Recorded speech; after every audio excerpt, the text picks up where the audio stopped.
untuk bangkit dan keluar itu seperti apa, Mas? Hasbinallah wa ni'mal wakil. Nikmat maula wa nikmat nasir. Masya Allah.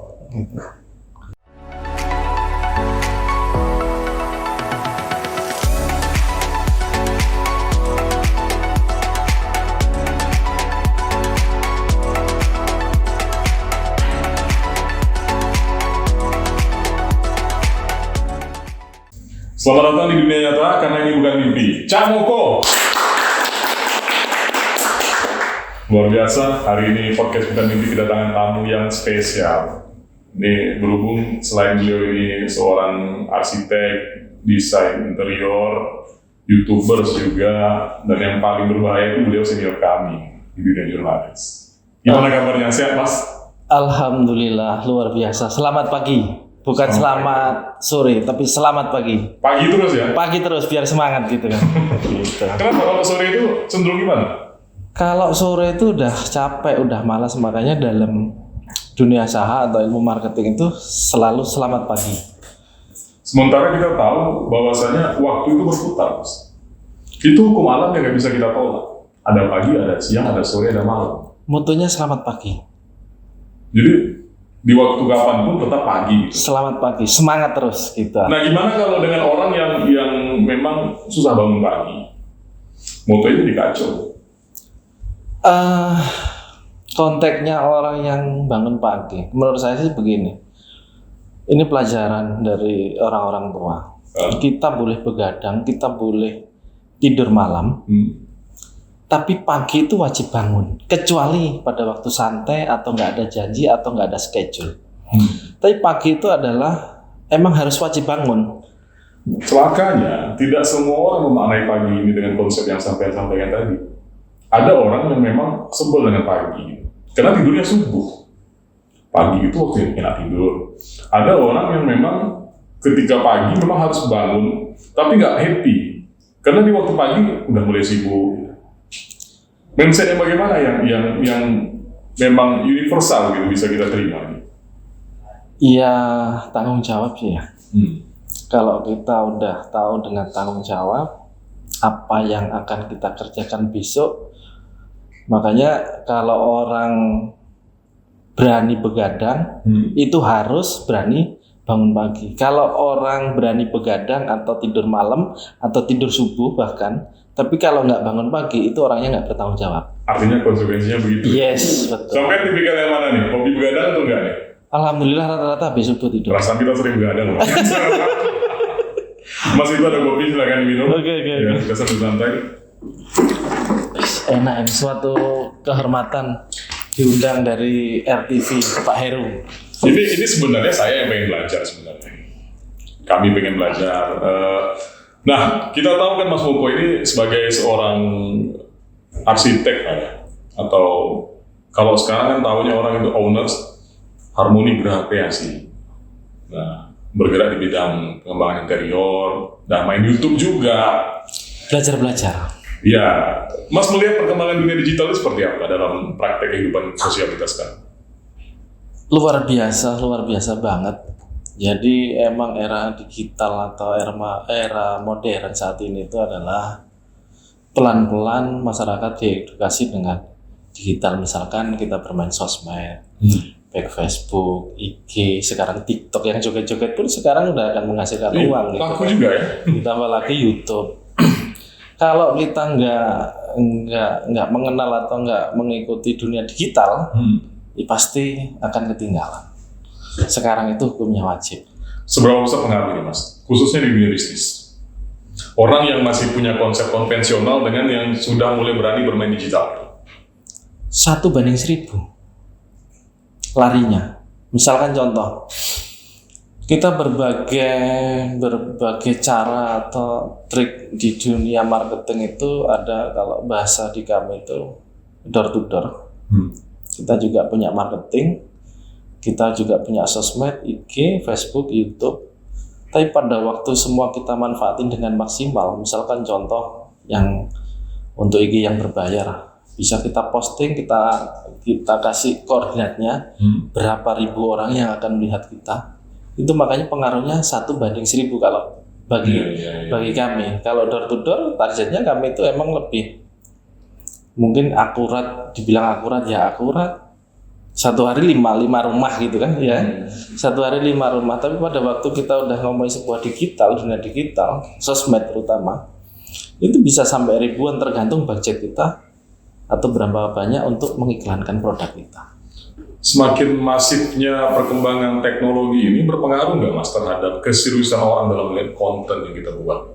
Karena begini, kalau dulu awal-awal Facebook keluar, itu setiap informasi yang masuk ke sana itu ditanggapi serius. Semua yang melihat itu ya wah, ada info nih, memang dilihat. Nah, sekarang kan perkembangan teknologi ini khususnya di dunia media sosial ini kan sudah sangat masif. Banyak macamnya, ada IG, ada Facebook, YouTube, dan lain sebagainya itu. Dan informasi itu jutaan masuknya setiap hari dengan berbagai macam. Teknik promosi pengiklanan pun sekarang sudah mulai nyelip-nyelip. Bahkan ada informasi yang terkesan serius ketika kita buka ternyata iklan. Ya. Nah, hal ini juga berpengaruh nggak nih terhadap penyebaran informasi yang sampaikan tadi? Masing-masing sosmed itu mempunyai segmentasi yang tujuan berbeda sih. Contoh misalkan setahu kami Facebook itu adalah rata-rata pedagang, misalkan mobil. Gitu, ya. Benar itu. Kemudian segmentasinya menengah lagi untuk IG. Ya. IG itu rata-rata ibu-ibu dengan sosialitanya. Iya. Kemudian yang dari kecil sampai tua TikTokan sekarang. Betul. Ada segmentasinya. Betul. Jadi bagaimana cara kita masuk? Kita beriklan juga begitu. Bisa kita batasi misalkan target kita mulai dari umur berapa ke berapa. Lokasinya di mana? Pekerjaannya apa? Itu bisa kita targetkan. Kalau yang berbayar. Begitu juga misalnya Facebook juga gitu, tapi segmentasinya berbeda. Kalau untuk di bisnis rata-rata segmentasinya menengah ke atas itu adalah di IG. Kalau untuk informasi orang lebih cenderung ke Twitter ya. Ya, orang politik. Betul. Nah, ternyata ada klasifikasinya juga ya medsos ini ya. Kalau Facebook memang cenderungnya orang jualan sih. Jualan. Betul. Kalau orang yang pengen menunjukkan lifestyle-nya itu memang bermainnya di Instagram dan lain sebagainya. Jadi sampai spesifik itu Mas ya untuk memahami medsos tadi ya. Hari-hari kita untuk memantengin atau melototin target pasar, bahkan kita punya flowchart atau grafiknya kapan naik. Jadi misalkan contoh YouTube kita itu dalam 1 minggu 2 kali tayang, mulai hari Senin sama hari Jumat di jam 7 malam. Lah YouTube itu juga mempunyai algoritma. Iya. Minimal sekarang kalau nggak salah untuk kebijakan YouTube itu 9 menit ke atas. Kemudian dengan jam yang sama, konten yang menarik. Kita juga masih proses belajar untuk mengembangkan ke arah sana. Konsistensi kita dalam mengupload juga berpengaruh nggak? Iya, sangat. Misalnya minggu ini kita uploadnya pukul 9, besok di pukul 8 atau besoknya lagi di pukul 5. Itu berpengaruh nggak? Berpengaruh, sangat berpengaruh. YouTube itu khususnya YouTube dia konsisten dalam sebuah membuat konten. Harus uploadnya di jam yang sama, hari yang sama. Seperti ada stasiun TV lah ya. Iya. Dia udah punya pemirsa gitu ya. Betul. Nah, sebelum orang melihat sosok Mas Moko ini sebagai seorang desain interior, arsitek dan lain sebagainya tadi, banyak yang bertanya-tanya juga. Sebenarnya asal dari Cak Moko ini dari mana dan bisa sampai terjun ke titik ini itu sudah seperti apa prosesnya?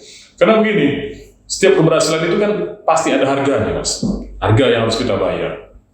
Ketika seorang itu berhasil, apapun yang diucapkan dia, apapun yang disampaikan dia, itu menjadi suatu mutiara. Tapi kita nggak tahu di balik mutiara ini entah berapa banyak air mata yang sudah tertumpah di sini, entah berapa banyak darah yang sudah tercurah di sini, kita nggak tahu.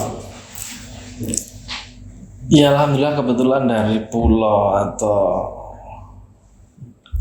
dari dari Surabaya, Jawa Timur, muter-muter, alhamdulillah bisa ke Pekanbaru tahun 2000-an kalau nggak salah. 2000-an boleh Tahun masuk. 2000-an. Dulu tepatnya di Rio Mandiri, sekarang Haluan. Basic jurnalis ya. Basic jurnalis pada waktu di Surabaya, jurnalis juga.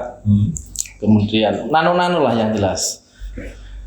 Dari tahun 2000 sebentar di Pekanbaru, kemudian lari ke Batam, kemudian lari ke Pekanbaru lagi dengan media yang sama, dulu Rio Mandiri. Terus di Sumbar, balik lagi ke Pekanbaru, kemudian dipindah lagi ke Jakarta. Dari Jakarta ke media berbeda lagi, dulu ada namanya Media Kepri. Dari Media Kepri lari ke Metro Rio, terakhirlah di Metro Rio. Tapi sebelum di Pekanbaru, dulu sempat di Japos. Jopos. Iya. Kebetulan juga sempat di Surabaya Pos. Jadi nano-nano ceritanya itu. Kayak tong sampah, ditempatkan di mana insya Allah hidup. Itu memang mencintai dunia jurnalis atau memang bagaimana itu bisa sampai terjun ke jurnalis tadi? Satu yang jelas tuntutan hidup kali ya. Sehingga nggak ada pilihan, yes menikmatin kayak air mengalir lah. Tapi kecintaan di dunia seni, kecintaan di dunia konstruksi, kecintaan di dunia arsitek, ya mulai belajar mengkrit lagi. Mas mulai mengenal jurnalistik itu sejak kapan sebenarnya? Atau memang basic keluarga banyak yang jurnalistik atau bagaimana? Tentu ada historinya nih, kok bisa ini menarik juga nih untuk jadikan profesi atau bagaimana gitu. Dari tahun berapa ya? Dari tahun 98. Kalau nggak salah tahun 98-an. Pertama kali di Surabaya Pos sebelum ke Japos. Tapi kalau yang di Japos dulu adalah tabloid Nyata. Nyata, belum kayak Menara sekarang itu kayak Surabaya Pos kan. Sehingga cukup besar. Nano-nano lah yang jelas. Pernah enggak dalam berproses tadi mengalami titik terendah dalam hidup? Pasti dan wajib. Setiap orang akan ngalamin hal itu. Setiap wajib hukumnya. Setiap masalah itu wajib dilewatin. Tinggal bagaimana kita bisa menikmati sebuah proses itu. Kata orang tua-tua kan, nggak ada kerja yang sia-sia, nggak ada yang perjuangan sia-sia. Pasti ada hasilnya. Ya meskipun naik turun itu pastilah. Ngomongin dunia usaha juga begitu, naik turun, jatuh bangun. Makan kekenyangan, nggak bisa makan, ditipu, dikerjain, udah capek, cukup. Mudah-mudahan ini yang terakhir lah, tracknya itu. Jadi dinamika kehidupan ini ya begitu ya. Ya. Kadang-kadang kita makan itu sampai nggak kemakan lagi makanan saking banyaknya. Saking nggak ada yang dimakan, saking sebaliknya itu bahkan sampai nggak ada lagi yang mau dimakan. Dua mindset yang berbeda. Dulu pada waktu orang tua kita, saya ingat banget nasihatin. Gitu. Kalau kamu jadi karyawan, harus siap kapanpun akan dikeluarkan. Begitu juga kita sebagai pengusaha misalkan. Kapanpun juga harus siap bangkrut. Itu pasti akan dilaluin. Gelombang yang luar biasa itu pasti akan ngalamin. Tinggal bagaimana orang-orang tua kita kalau ngasih nasihat itu kan di sana lo ada lubang. Tapi kadang anak muda sebagai orang yang muda kan ada dua. Kita nikmatin dengan jalan yang lubang itu pelan-pelan tetap masuk lubang, atau main kita gas. Tinggal dua kemungkinan. Kalau kita gas dengan yang lubang, yang udah dikasih tahu di depan ada lubang, kerusakannya pasti parah. Dan mungkin kita jatuh gitu kan? Iya. Tapi pada waktu kita pelan-pelan tetap masuk lubang juga, tapi nggak parah. Intinya lubang tadi nggak bisa kita hindari. Nggak bisa dihindari, gitu. Orang siap kaya tapi nggak siap miskin. Nah, Dan itu cobaan yang luar biasa. Terutama kalau misalkan udah rumah tangga, itu orang yang paling support itu kan keluarga kita.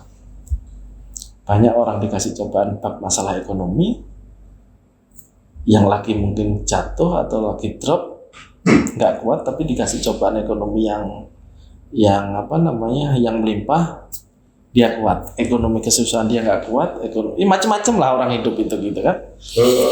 Dinamika grafik kehidupan itu kan beda-beda, Mas. Ada orang itu yang grafiknya memang mulai dari atas dulu. Secara ekonomi keluarganya itu berada dan memiliki privilege lah untuk melakukan segala macam hal. Mulai dari pendidikannya yang serba gampang, modal usaha yang serba gampang, kemudian dia mulai merintis sendiri, berhasil dan jatuh. Kemudian bangkit lagi dan berhasil lagi. Nah, ada juga orang yang dari ekonomi lemah. Dia mulai karir dari bawah, kemudian akhirnya dia berhasil, jatuh, kemudian dia berhasil lagi dan bangkit gitu. Nah, kalau sampai ini masuk kategori mana nih? Saya alhamdulillah dilahirkan dari keluarga yang pas-pasan, bisa dibilang susah. Hidup saya itu banyak di jalan, ngumpul berbagai kalangan. Satu hal yang paling penting itu nasihatnya, balik lagi ke orang tua. Kalau misalkan dari keluarga yang mampu atau berada, atau pejabat yang banyak duit begitu keadaannya, ya semua orang pasti akan bisa buka usaha. Benar. Tapi pada waktu orang yang biasa-biasa bisa mandiri atau survive, itulah yang sebuah prestasi. Orang kuat itu karena terbiasa.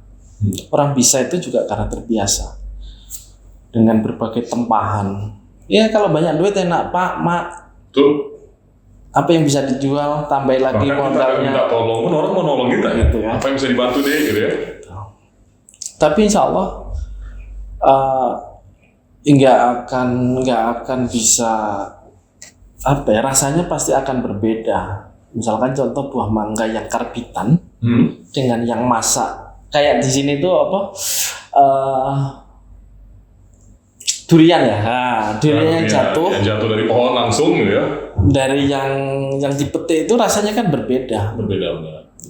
Begitu juga kan hidup. Kalau prosesnya semakin panjang, tapi jangan panjang-panjang, capek juga ya. Gitu ya. Panjang pendeknya nanti pasti endingnya tanah juga, Mas. Iya. Nah, sampai kan tadi cerita bahwa saya ini memulai bukan dari keluarga yang kaya, gitu. Artinya sederhana dan bahkan cenderung tidak ada gitu. Ketika memulai itu semua dan keberhasilan sempat terlihat nyata, kemudian sampai ke titik yang tidak pernah diduga sebelumnya, apa yang dirasakan waktu itu? Ada enggak, kalau orang bilang terkejut badan gitu, atau bagaimana? Saya itu dari kecil sadar dengan masa depan itu, sadar dengan lingkungan yang dulu misalkan dengan keluarga petani ya petani gitu lah. Tapi satu hal moto saya dalam hidup dulu, saya nggak mau ngumpul sama orang miskin. Saya harus ngumpul sama orang yang kaya. Nggak mau ngumpul sama orang miskin. Saya nggak mau ngumpul sama orang miskin, harus ngumpul sama orang kaya. Oke, kita terima dulu ya. Saya nggak mau ngumpul sama orang bodoh. Saya harus ngumpul sama orang pintar. Itu terus yang saya terapin. Ya minimal karena keluarga saya juga orang nggak punya. Ya minimal dapat makan gratis. Oh, motivasinya itu dulu rupanya. Ya, dari hal yang dasar dulu. Ya.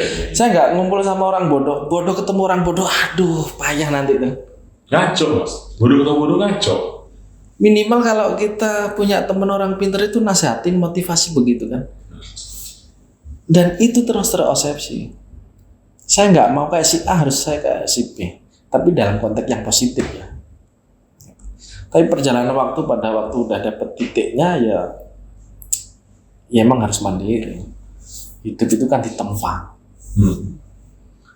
Nah, ketika sampai di titik yang tidak pernah kita duga tadi, artinya waktu kecil pun tidak pernah berpikir sampai ke titik keberhasilan itu ada perubahan karakter nggak dalam diri kita di saat itu gitu? Yang biasanya kita makan sekali sehari pun susah. Ternyata ini untuk makan 1.000 orang gampang gitu. Nah, di titik itu ada perubahan karakter yang muncul di situ tanpa kita sadari.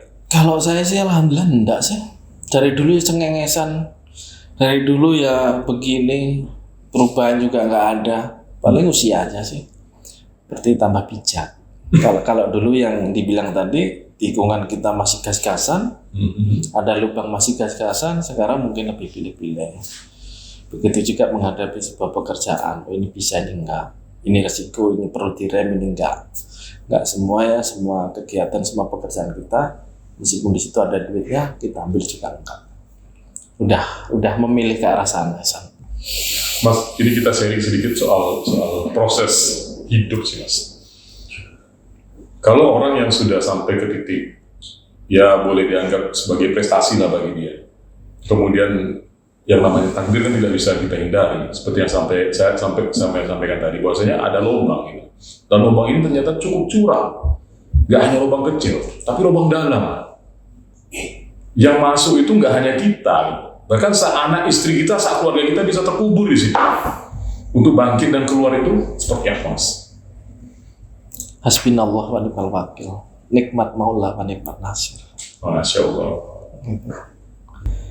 Jadi Allah itu kan emang ya maha segalanya lah. Tahu siapa yang dikasih cobaan kuat enggak kan? Enggak mampu kok dikasih cobaan itu kan enggak begitu hidup itu. Tapi yang jelas pada waktu manusia itu saya banyak dikasih nasihat orang-orang tua. Merinding saya kalau cerita. Gak apa-apa Mas, di sini ruangannya bebas. Jadi setiap ada masalah dengan yang udah luar biasa nggak bisa kita pikirkan secara logika manusia, kita harus berhenti di titik itu. Nah, berhenti bagaimana Mas? Berhentinya artinya ya emang bukan kapasitas kita sebagai manusia untuk menyelesaikan. Itulah emang jalan Allah yang terbaik. Baik menurut manusia kan belum tentu baik menurut Allah. Artinya kalau cara-cara bumi sudah tidak bisa kita lalui, cara-cara langit yang akan turun begitu ya? Iya. Bab masalah rezeki udah bisa bahasanya sederhananya, ayo kita cangkul lah langit itu. Bukan cangkul, kita gledor. Oke. Tapi kita gledor terus ya, alhamdulillah lah turun sedikit-sedikit ya Wilda ya. Banyak sih yang masih ragu dengan konsep rezeki itu sudah ditetapkan. Ada yang berpendapat bahwasanya rezeki itu kalau nggak dikejar ya nggak bakalan dapat. Kalau nggak diburu ya nggak bakalan ketemu. Nah kalau saya prinsipnya termasuk penganut paham rezeki yang sudah ditetapkan. Nah kalau sampai itu pandangannya bagaimana? Ya wajib. Karena kita nasabnya, saya mungkin secara benar nasabnya Imam Syafi'i. Ya emang harus kerja. Kita harus ikhtiar. Harus kita kejar. Orang tua-tua juga bilang rezeki kita kejar juga semakin hari, tapi itu harus kita lakukan terus, nggak boleh putus asa. Capek istirahat tapi harus jalan terus. Lelah sebentar tapi harus jalan terus. Nyerah nanti nggak bisa beli beras gitu kan? Betul.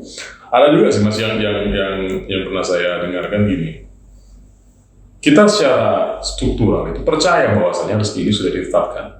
Kadarnya tidak akan bertambah dan tidak berkurang. Kalau bukan karena rahmat Allah tadi. Kalau ada syukur di situ, pasti akan ditambah. Kalau kita kufur, habislah dia. Azab yang akan muncul. Nah, terus muncul pertanyaan. Kalau memang yakin sudah ditetapkan, kenapa kok harus kerja? Kenapa kok harus pontang-panting? Lobby sana sini, turun ke sana ke sini. Nah, jawabannya begini. Saya bekerja itu bukan ngejar rezeki katanya. Tapi lebih pada rasa syukur tadi. Bersyukur dikasih badan yang sehat, bersyukur dikasih otak yang sehat, makanya berpikir. Bersyukur dikasih tangan yang sehat, makanya bergerak. Implementasi dari itu semua ya kerja katanya. Nah kalau sampai ini yang mana ya? Iya semua itu harus berpikir dan bekerja terus. Tentunya ya syukur kan tetap nomor satu. Ya bagaimana cara berlogikanya ya? Ada hal-hal kadang-kadang yang kita nggak bisa kita pikir dengan akal manusia. Jangan berbisnis sama manusia, berbisnis sama Allah.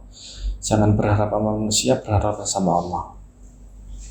Kalau kita dalam kondisi normal, mungkin keimanan kita lagi pas, ya wis lah, belum rezeki. Tapi dalam konteks ya wis belum rezeki itu bukan berarti kita nggak kita kejar ya, bukan kita nggak upaya, tapi itu terus. Tapi ada kalanya tadi dibilang itu udah stuck, Semua prosesnya kan udah kita lalui nih dari A sampai Z. Betul. Ya udah sampai situ, itu bukan kapasitas. Kalau semuanya dipikirkan dengan logika manusia, jangan-jangan terus bagaimana? Sombong kali kita sebagai manusia. Betul. Bukan kapasitas manusia untuk menyelesaikan, kalau mau diselesaikan juga. Oh, hebat kali gitu kan.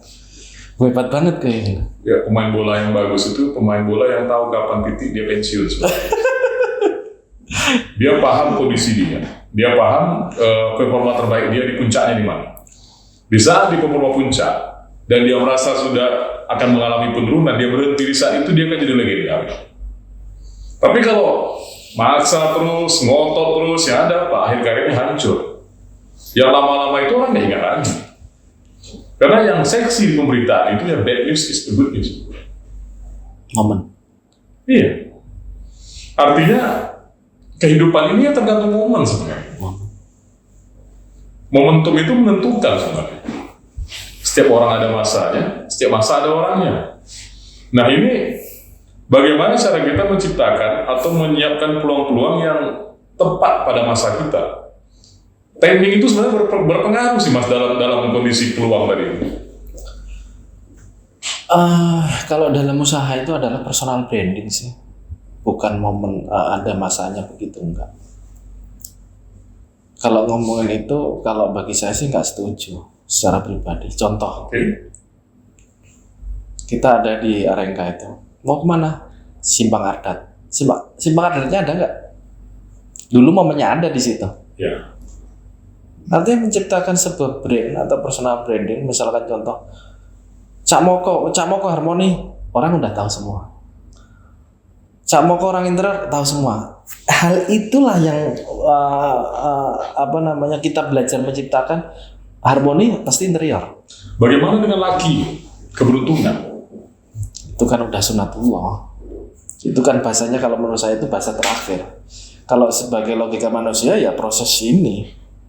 Kalau laki itu kan keberuntungan kan udah di titik tadi itu, udah berhenti. Dengan catatan semua udah kita lewati gitu. Iya, saya sependapat yang personal branding tadi. Tapi ketika personal branding ini dibentuk, timingnya tadi, maksudnya unsur lakinya tadi kurang. Nah, bagaimana? Tinggal nangis aja lah. Tinggal nangis dalam arti, masa iya sih kita udah pontang-panting, keberuntungan kita nggak ada.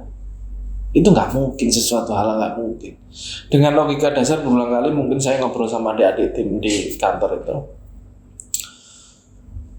Allah itu hal yang sederhana, mungkin pemikiran saya orang bodoh itu ya kayak antara orang tua sama anak. Anak minta jajan misalkan, Pak jajan, jajan aja. Sekali, 2 kali, 3 kali, iya ya, gitu kan. 4 kali, 5 kali mungkin. Ya inilah jajan sana jajan. Begitu juga kan hidup sederhana itu gitu. Tinggal bagaimana kita untuk minta kan nggak apa-apa, wajib toh. Daripada bermanja-manja dengan manusia, lebih enak bermanja-manja sama Allah sih. Benar. Kalau keimanan kita lagi pas, lagi enak. Kalau nggak dia mumet juga gitu kan. Ya di situ sunatullahnya manusia begitu. Kalau nggak ada mumet tadi, kita nggak sempurna jadi manusia. Indahnya manusia itu ada sadarnya, ada lupanya, ada mumetnya, ada happy-nya gitu. Itu yang dikolaborasikan Tuhan tadi. Jadi ciptaan yang sempurna itu. Gitu. Jadi kalau orang berharap dirinya tidak pernah salah, jadi Tuhan aja. Orang yang berharap dalam pekerjaan yang tidak pernah gagal, yang nggak mungkin. Justru kegagalan, kesalahan ataupun human error-nya tadi itulah yang mentasbihkan, oh ini manusia. Kalau enggak ya mungkin mesin atau robot dan lain sebagainya. Nah, ini luar biasa ini pembicaraan, banyak pelajaran yang secara pribadi bisa saya tangkap dari Mas Moko tadi. Seperti biasa Mas di segmen terakhir ini seluruh bintang tamu kami tanyakan begini, karena judul program kita kan bukan mimpi ini. Kalau seandainya Cak Moko ini dikasih kesempatan untuk bermimpi dan mimpi itu terwujud menjadi kenyataan, apa yang paling Cak Moko inginkan untuk diwujudkan tadi? Pertama, nomor satu, membahagiakan orang lain, kemudian keluarga. Sederhana itu. Oke, selamat datang di dunia nyata, karena ini bukan mimpi Cak Moko.